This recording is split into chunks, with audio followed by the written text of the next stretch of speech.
Good morning, good day, good afternoon, good evening, wherever you are. People in the north, south, east, west, Equator, everywhere you are, everywhere you find yourself. I'm back again. My name is AJ, and today, before I start, I want to appreciate you guys, those that were able to be part of the beginning of our journey when we started in the last 3 weeks. The love that you've shown. Our first video for the channel, I think last time when I checked, it was sitting on around just above 120 views, I think. And thank you very much. I did not really expect such a quick launch or a quick growth in such a very short space of time. With that being said, I really appreciate your support. I appreciate your, your trust and belief in the information that I'm sharing. Stick to your screens. Look out for more videos on weekly basis, and enjoy the information that we share with you.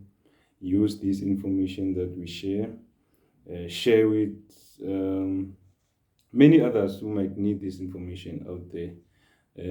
I believe that every time you share and you actually touching somebody's life in a way that you will not imagine, because there's someone out there in the entire continent of Africa, outside the African continent, who really needs the information that we're sharing here. So thank you very much. Let's keep on growing the channel. So from the last episode, I spoke about the bug that beat me when the innovation bug that beat me, not necessarily innovation bug, but disruptive innovation bug that beat me in high school when I started with the entire experience. And I just want to continue from where I left off, and which will be something around my employment contribution towards the person that I am today with regard to innovative ideas and disruptive innovation ideas. So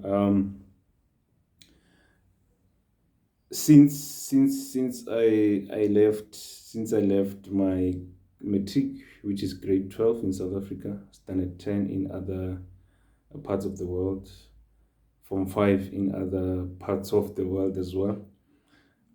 I went and continued with my studies, tertiary studies, and then I studied electronics engineering,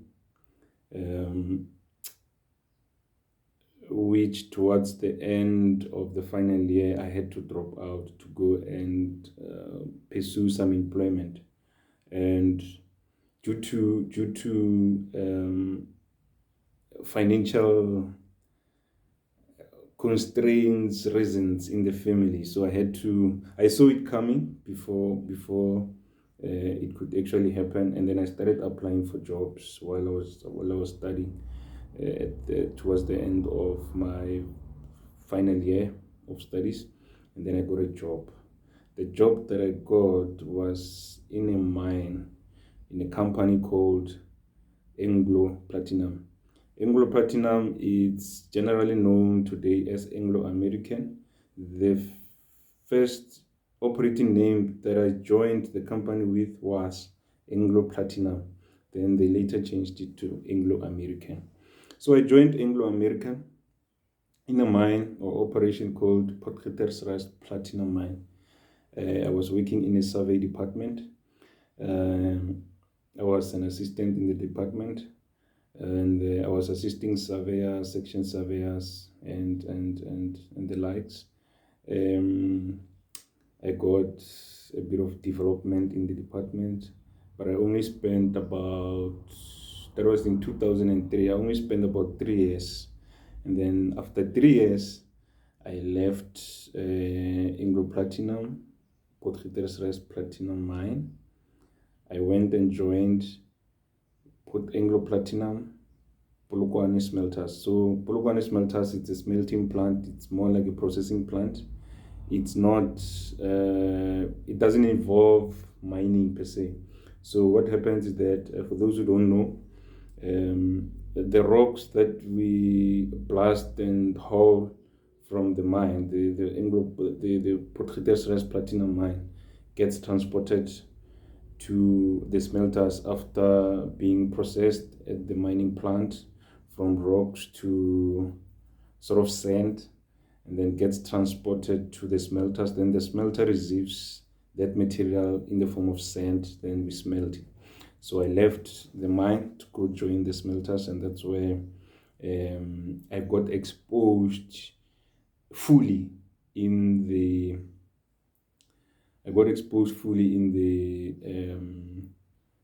innovation space. So while we were getting or settling in as new employees at Anglo Smelters, we got introduced to a process called MDWT. MDWT is an acronym for Mission Directed Work Teams. Mission Directed Work Teams. It's more like self-explanatory, but it focuses more on innovation. So they taught us how to innovate in the environment that we've been assigned to on daily basis. So they would actually tell us that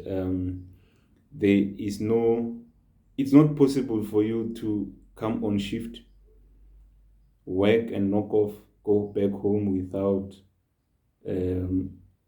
picking up a certain problem in the processing plant. It's not possible because the plant is not 100% healthy.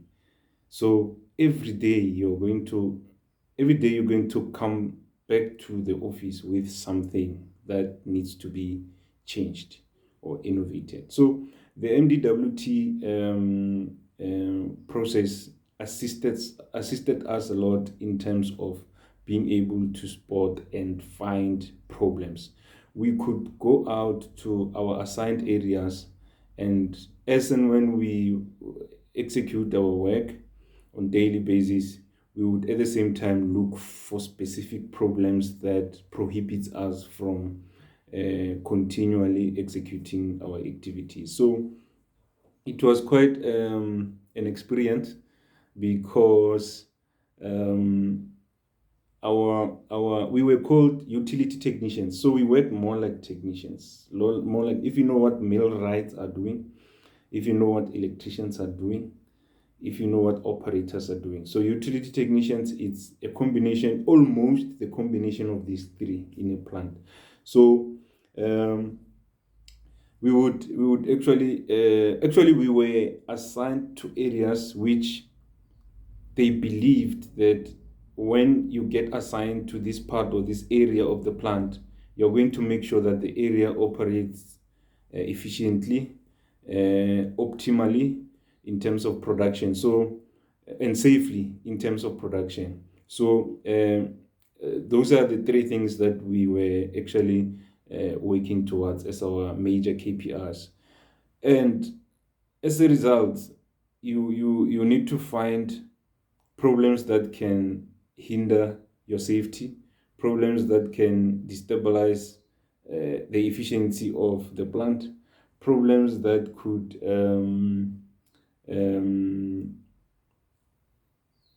reduce the maximum production of that particular part of the plant. So I'll give you an example with a simple mechanism whereby you work around motors, conveyor belts, pumps, So say there's a motor that runs a certain pump with a V belt, and then there's a steel cover that covers the V belt. Normally, the steel cover that they use to cover the V belt uh, um, are designed with a very strong steel material, and they are designed in such a way that you cannot actually see the V belt while the motor is running, but you can touch and do anything that you like to do with the cover while the motor is running.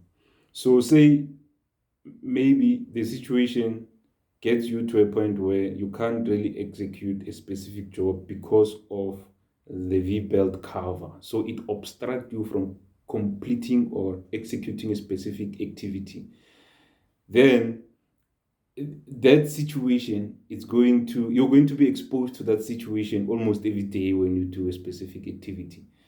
Then that is a problem. Then you have to take that, go back to the office, put it on the chat, because through the MDWT processes, we had chats per shift. So I was on the C shift. Or you go to the chat where you're supposed to put your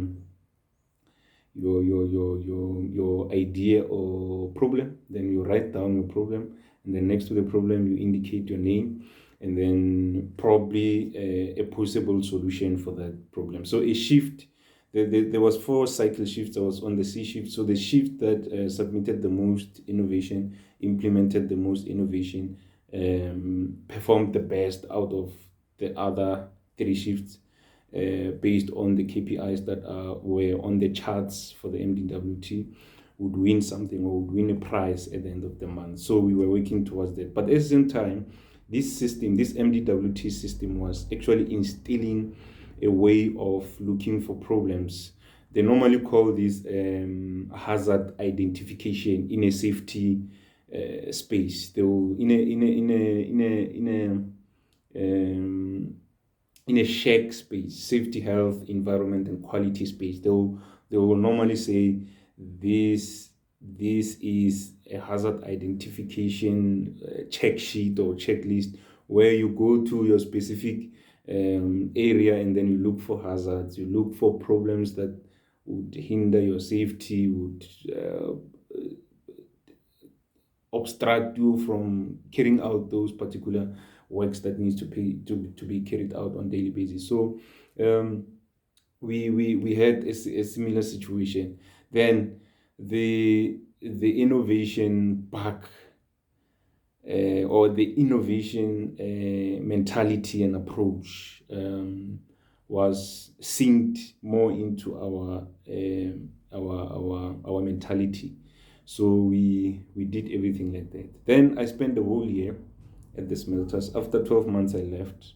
I went and joined, on my 13th month, I went and joined Eskom Distribution. Eskom is a power utility company that supplies South Africa with electricity. And I joined the distribution division of it. At the time when I joined, I found that the business itself was in the process of transformation, moving from the old Eskom into a new Eskom. And they were introducing new things and introducing new standards, new policies. And they also were in the process of reviewing their values. One of the new values that they had was innovation. So one of Eskom values, it's currently innovation. One of this, I think they've got 7 values. One of the 7 values is, let me see, ZIISCE. Yeah, they've got 6.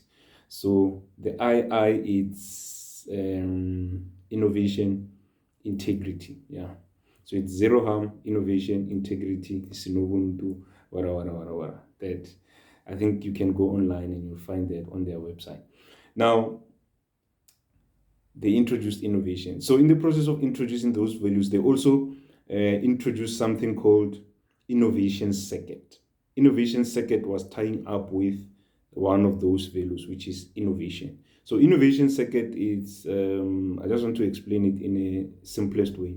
It's a portal, like where you go and register your credentials, your names, passwords, you log in. So on the portal, you'll be able to see employees who are coming up with innovative ideas, and they submit them to that portal on the innovation circuit site, and then we would submit a list of ideas for any problems that we come across the environments that we work in. Similar to MDWT, but this one we do it online. You submit, there's a team that is dedicated working on this innovation circuit. They go through our ideas. There's a process that has been designed where your idea goes through the approval processes, and then they are able to show you in line with your profile that you've submitted 15 ideas. 4 of them are at the beginning stages, 2 are like the progress report on how far your ideas that you've submitted are in terms of implementation. And then if it gets implemented, then the team will engage you, you go sit with them, you present whatever that you. So I had many of my ideas progressing towards implementation. Some of them were getting rejected, were getting, so because I came with that mentality from the smelters, I had so many ideas to submit. Like I submitted so many ideas that at some point I was one of the top employees in terms of submitting ideas. Per day, I used to submit more than 5 ideas, sometimes 10 ideas in one day. Just as and when I do my work, because I was working as a coordinator. So as a coordinator, you work in the office, you work in the field, you work in the substations, you work on the lines, you work on all these type of things. And then I could pick up a whole lot of problems in the plant. I could pick up a whole lot of problems in the office. I could pick up every day I was submitting something, and then I was as you submit those ideas, you win prizes as and when you submit, and then in the form of vouchers, hampers. They're encouraging us to submit more, and as such. So I did that, and then a year later, I got promoted to a different department in the same division. So I went and joined the work management department. Work management department, it was more like performance management side of things, where you are now managing the entire performance of the entire system, electrical system, the people, the resources, all those kind of things. So I went into that environment where I now had an opportunity to implement my own innovation. So I got detached from the innovation circuit portal, and then I started to implement my own idea. So every time I have an idea, I would put it through my own process. That if I have an idea, I know how to handle the idea until it gets implemented. So if the implementation it's not in my power, then I know who to call, I know who to involve into this particular project for it to be implemented. So every idea that you submit will always require some kind of a support for it to see a day of light. So if your idea does not see a day of light, is it a day of light or a light of day? Light of day. If your idea doesn't see a light of day, it means it does not have enough support. So you need to have that kind of support system for your ideas, for them to see light of day, such that they are able to emerge, they are able to progress, they are able to grow. Remember what I said about MDWT? You put your idea there, it goes through the process until it gets implemented. Remember what I said about innovation circuit? You put your idea there, the committee looks at the idea, they evaluate specialists, how can I put it? Specialists in that particular area that you want to innovate in will look into your idea and disintegrate the idea and double click on the idea and put it into pieces, evaluate it enough intensively, and decide whether the idea makes sense or not, and then it will go through the next stage based on that, and then you will get updated of such. So similar thing happens when now you have to evaluate your own ideas. You remember, you don't have specialists to do that. You don't have, you don't have a committee that's going to look into your ideas that you come up with in your own business. So you come up with the idea, you evaluate it yourself. So I'm going to take you through all those processes. I've got my own processes that I use. I'm just going to give you an examples on how I manage these ideas from start to end. So in one of my next episodes, I'm going to show you how I come up with ideas. I'll give you an example of an idea that I come up with, and then I'm going to show you how I disintegrate an idea and put it into little pieces and eliminate things that are not supposed to be involved in the idea until you get your idea thoroughly brushed out and ready to go through to the next stage. And then that's when the support will have to come in and hold your idea such that it goes through the process and for it to see the light of day. So I'm going to start introducing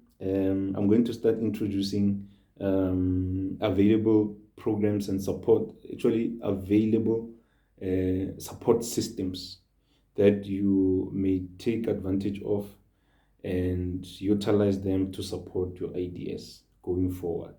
So before I get into that, I wanted to emphasize the fact that wherever you are in your life, whatever you do, no matter how old you are, I believe there's no mistake in any of the state of your life or the current position of where you are in your life as opposed to how you planned it.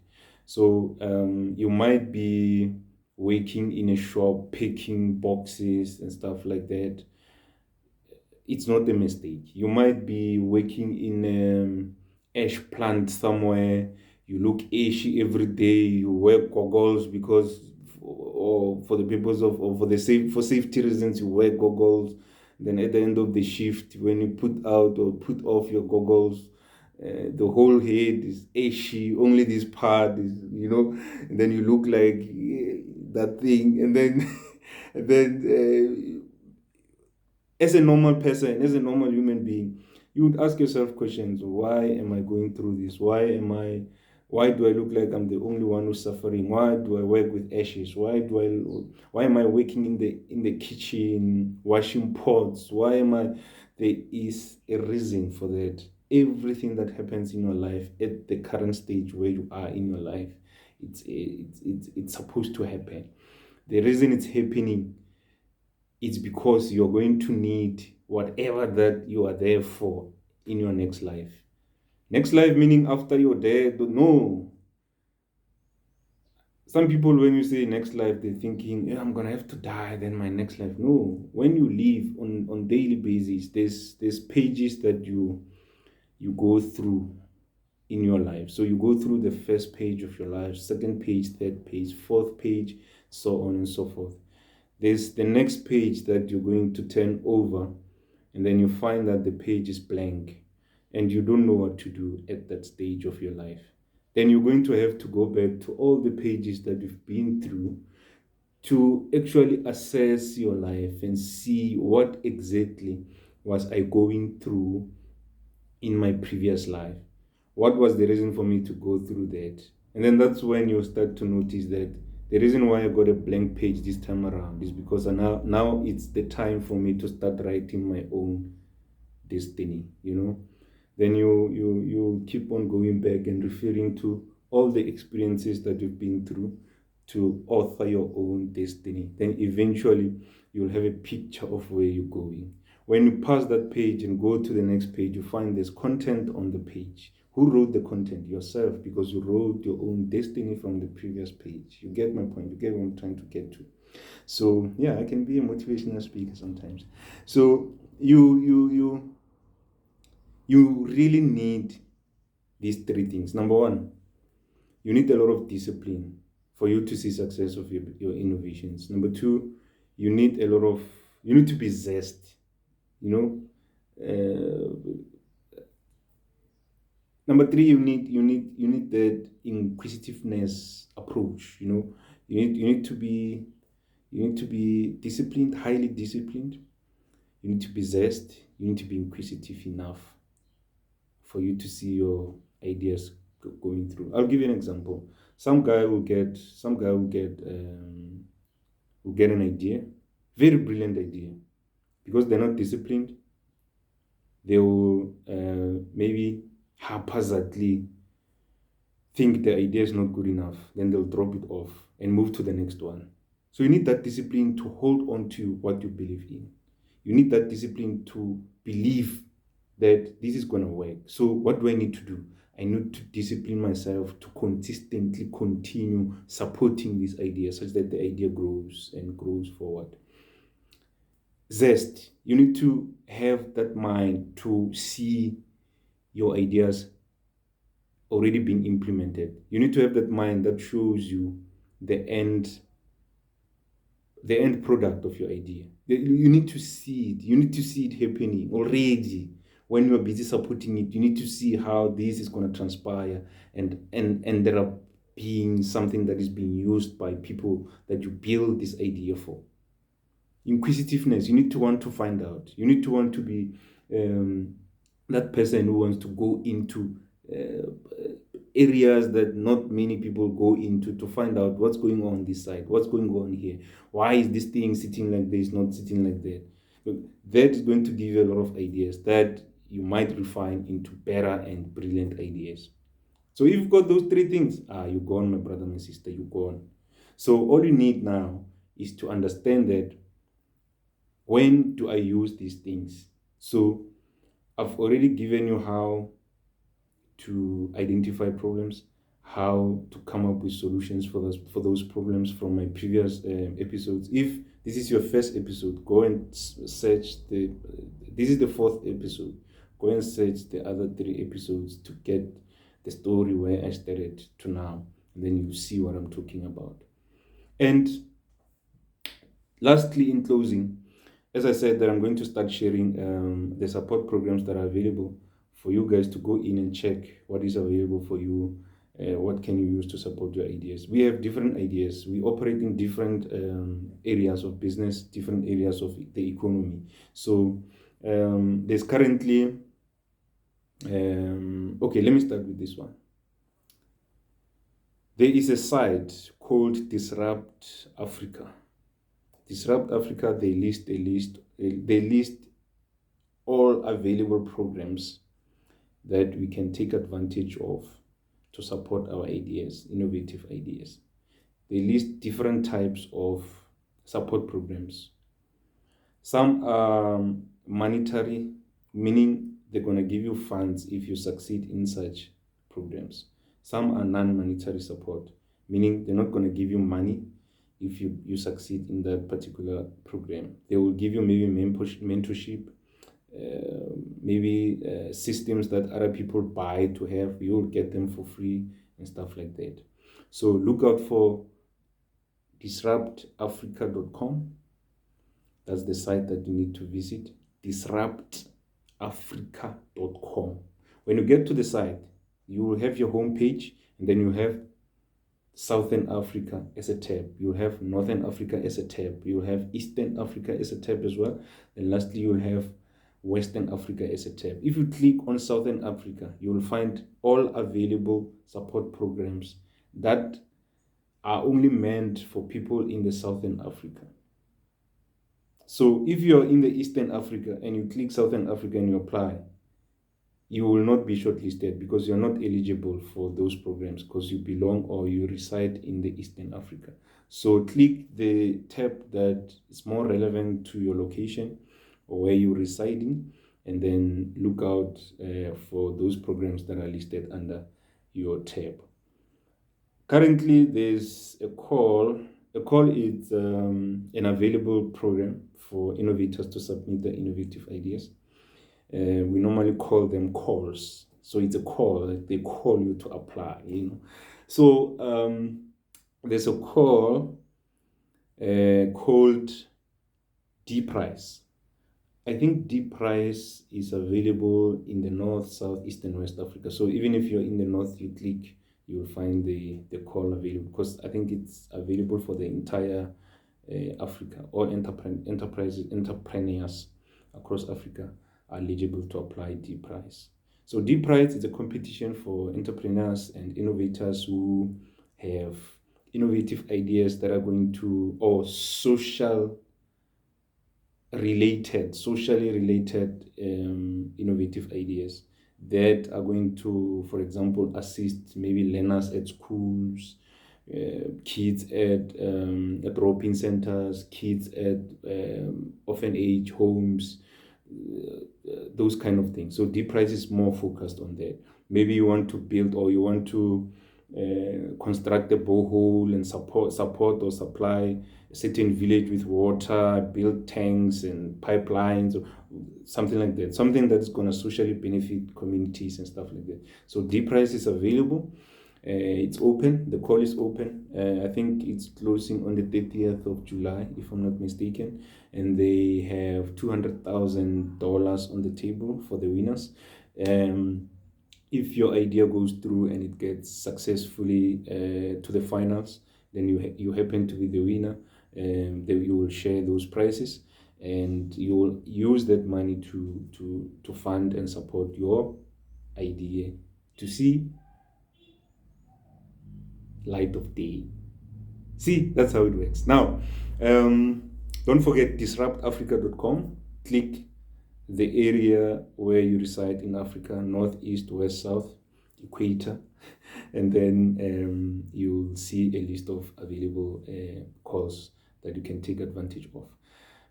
In closing, I want to talk to young people now. Young people, you have an opportunity in this country, in South Africa, in any other country across Africa, in any other country across other continents of the globe. You have an opportunity to make it big in your lives. The world today has changed, and things are more easier now than ever before. Take advantage of these opportunities and grow yourselves. The government is not going to hire all of us. It is their responsibility as to create jobs. But this is how the government operates in terms of job creation.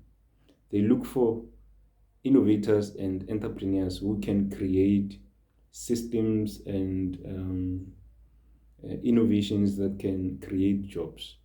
Then they fund or support those ideas to see light of day. Once the idea starts seeing light of day through their support, then you're going to need to hire people to run that particular business, because your idea is going to end up being a business.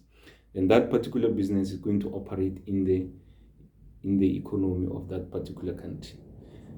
That's how the government creates jobs. The government is not going to give all of us jobs in the government departments. They are full. There's people employed in those departments right now. Be it any department of government, there are people employed. So how else are they going to create additional jobs in those departments to hire all of us? So this is the only way for government to stimulate the economy. So they look at the available innovators who are willing to grow themselves. Then they offer the support. What are they supporting? They can't just support you coming and say, complaining, hey, I want this, I want that. You have to present something, if it makes sense. Remember that committee in the innovation circuit? They call specialists to come look into the innovation. They open up the innovation and analyze it, and then they decide whether the innovation is viable or not, and then they approve it. Then it goes to the next stage. The same thing is going to happen with your ideas. If they see that this is something that is going to change the face of our economy, that is going to change the GDP of our economy, then they will support it for it to see light of day. So this is your chance, young people. Young people in my country, I don't know other countries, but a young person is a young person everywhere. You have up to 35 years Once you reach 36, the timeline has you've run out of time. You're no longer a young person. I believe young people are young people everywhere. So from 0 to 35, you're a young person. Once you reach 36, certain support programs are not going to be supportive to you. So you're going to have to hustle hard to get those programs that you are eligible to apply to. Because once you're above 36 or 35, you're no longer considered a young person. Take it from me. I'm young, but not a young person. So it's going to be hard if you don't take advantage of everything that is happening around you. In the midst of all this technology and every other opportunity that is available, you can't be sitting at home and saying there's no jobs. You can't be sitting at home and saying there's nothing I can do. But every day you're animating in your head. Animation is very powerful, but I'll talk about animation in another day, in another episode. Because animation, we call it the Popeye in South Africa. Animation is like when you animate, you're animating a situation. It's like someone can look at me and say, this guy looks funny. If I put some dark goggles on his head or on his eyes, on his face, if I put, you're animating me in your head. If I put a horn on his forehead or something, you're animating me in your head. So animation is very, very powerful. I'll tell you stories around animation, because animation has created one of my best innovations. And I'm working on that innovation. I'm building that innovation right now with the support, That innovation was born by animation. I was animating things in my head, and it was real stuff situation that I was animating. Then I was laughing alone until I shared with my friend, and then my friend was animating even further and even more. We laughed about it, but I sat down and said, "No, there's something in this animation that we're laughing about." And then it gave birth to a brilliant idea, which has taken me places. So I'll share with you, don't worry. So for today, go to disruptafrica.com and start applying for those programs. Thank you very much for being part of the episode today. I appreciate you and always do, and will always do. So whenever you get a chance, please share these videos, share with your list of contacts, share with everyone that you know, and send those comments through. If you want to know further more information, you can send your request on the comments, then we'll interact on the comments, maybe to an extent of sharing emails so we can email each other. I will not share my cell phone number though, unless you become a close innovator to me as an innovator, such that we work on a specific idea. Until we meet again next week. So see you next week.